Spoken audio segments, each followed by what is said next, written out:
Ys chronology is hard to wrap my head around. Ys 4 used to be two different games, The Dawn of Ys and Mask of the Sun, the latter of which was the canonical version of 4 before Memories of Celceta came out.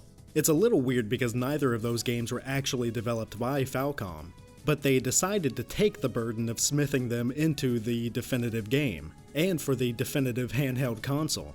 Oh wait, they made this for the Vita? Oh man, what a fuck up. Oh, thank God they ported it to PC. I should say that if you like this video, then give it a like, and if you want to see more, then consider subscribing. I like to see my cool number go up. So obviously this game is newer and better looking than the original Ys I reviewed. Being released in 2012 for Vita in Japan and 2015 for PC in China, a whole 3 years before the worldwide release. That's a good deal. What did the Chinese have on you, Falcom? Are you doing okay? The graphics aren't so pixely anymore. Full 3D models and new age anime character profiles. Of course, with 3D models on a Vita, you don't get the most expressive animations, and obviously JRPGs have a problem with that in general. You get a lot of characters holding the same pose during a conversation. But one thing I can say is visibility is not a problem. Projectiles are fairly easy to see amongst all the clutter of a modern game with tons of particle effects. Being a Vita game on PC, it's just up-resed. Graphics are a tad bit muddy, but those are more background areas. You can change the graphics easily in the nifty launcher, and it shows you pictures so you can see how the graphical option will show on the screen. I don't know what soft shadow filtering or MIP maps for 3D model textures are, but now I know what they look like. That's neat. Okay, now that we're this far into the video, I have to admit something. I fooled you into thinking this is a review. This is actually an apology video. 3 weeks ago I said that Ys music wasn't that great. I changed my mind after finishing this game. It's butt rock at its finest. I love this intense action music that makes any encounter with a level 1 goat sound like you're fighting for the soul of the universe.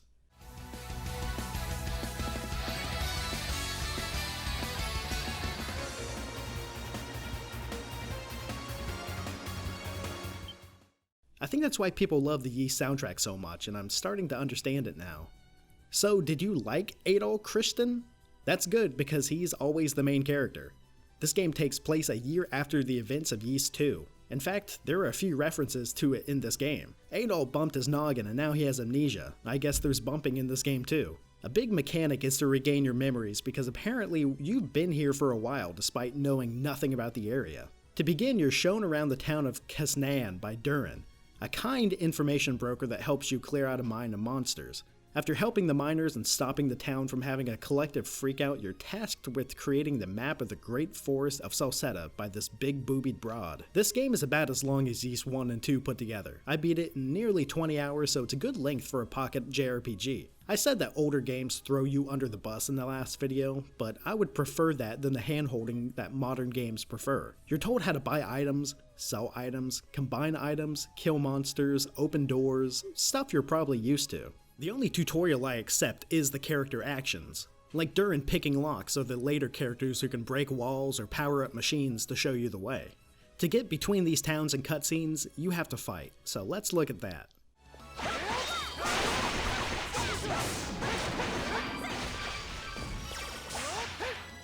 And it's good. It's a hack and slash this time, not a Devil May Cry type of hack and slash, more like Torchlight meets Hades.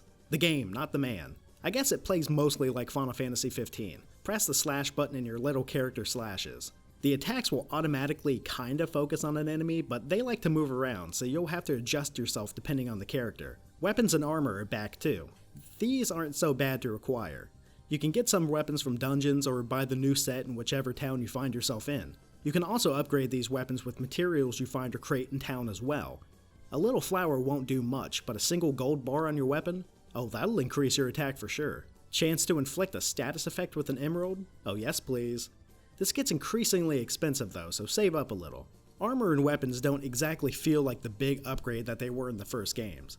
It's not going to stop you from getting stomped by a monster, but you can take a few more licks than with the previous pair. The biggest boon from armor is upgrading that too. Increase your defense or immunity percentage against status effects. Status effects are simple, so I really won't go into them, but it's stuff like Frozen and Paralyze. I guess it kinda acts more like Pokemon with those. These effects are at least also in Ys 8, which more people have played, so think about those games.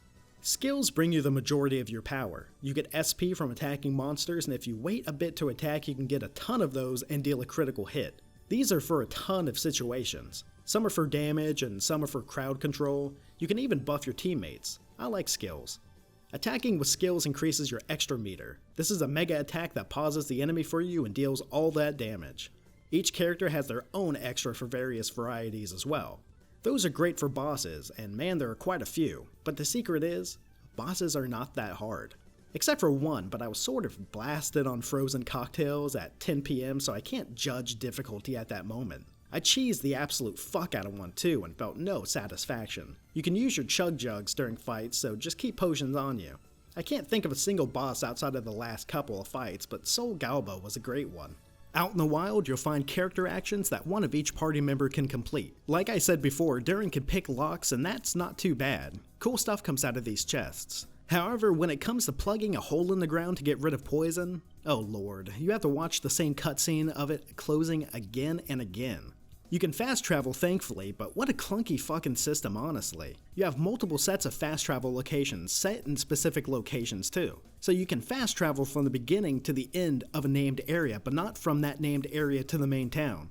You have to go between these pods of fast travels by walking to some. It's hard to explain, but about halfway through you get the ability to travel to any of the set locations from anywhere. Thankfully I didn't travel all that much because I just did not understand the weapon system until later on. Oh yeah, and you can regenerate health like the first game, but slower. Much slower.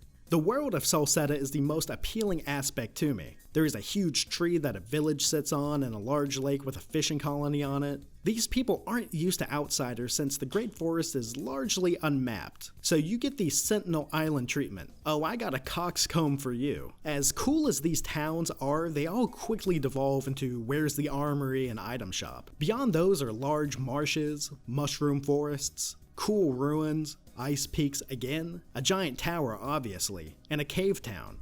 Do you remember the caves from the first game? Yeah, those are a returning character. Caves in JRPGs are like sewers in a Western RPG. It's tiring. Speaking to your merry band brings out the best in the game. They are all very different people who want different things. Flirt with Durin if you want. I think he likes it. Group photo.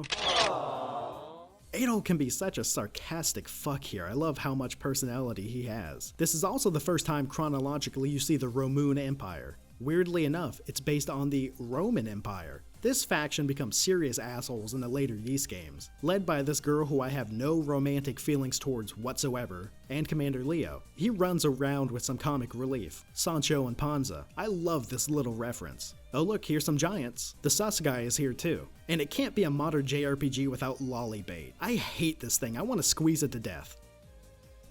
This feels wrong. Rue's return, that's cool. Yeah, because I can read this. You can regain your memories and even look into Adol's family's past a little bit. His dad looks a little like Luke from Tales of the Abyss. And who is this handsome blue-haired man mountain? I thought he was supposed to be traveling with Adol since Asteria. This franchise is like 30 years old now, so who cares about continuity? Bit of a tangent, but I just want to say, I like talking to people in RPGs. I do it, man. I've been doing it. I was there at like 8 years old in pajamas talking to every little man I crossed. Skies of Arcadia? Talked. Vagrant Story? I bothered everyone. Final Fantasy IX? I'm fairly sure. To advance some story parts when you enter the first 2 villages, you have to get the lay of the land, and that involves talking to all NPCs in town. This is an annoying mechanic because it brings the momentum of the game to a grinding halt. I don't know if it's just to pad out the town segment or teach you where the important stuff is, but you can see shops on the minimap. They never really have anything interesting to say, and that's all I have to say about that. Celceta has a fairly linear story, and despite a few twists coming up here and there, it's very easy to digest. If I could sum up the story in a few words, it would be, oh, on God, Adol left Asteria after the events of Ys 2 and made his way to Celceta. Adol gets amnesia. Yeah, that's a first in gaming. While this story starts out as a casual little jaunt in the woods to beat up monkeys and make a map, it becomes something quite more. I'm talking about mad wizards who want to destroy humanity for seemingly no reason and long-living gods with an agenda against man. It's like poetry, it rhymes.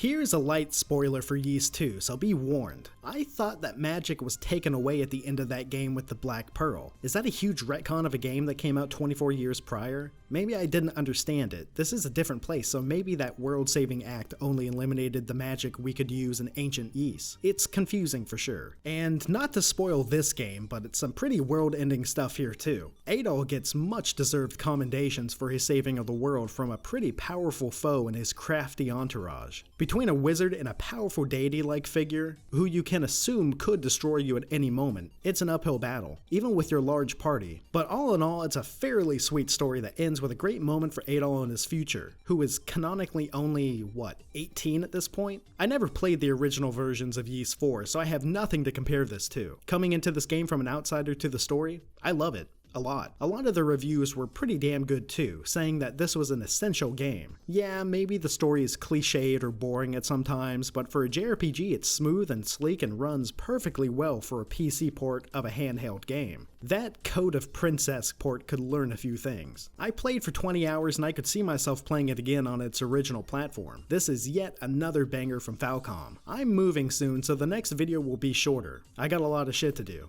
See you in a few weeks.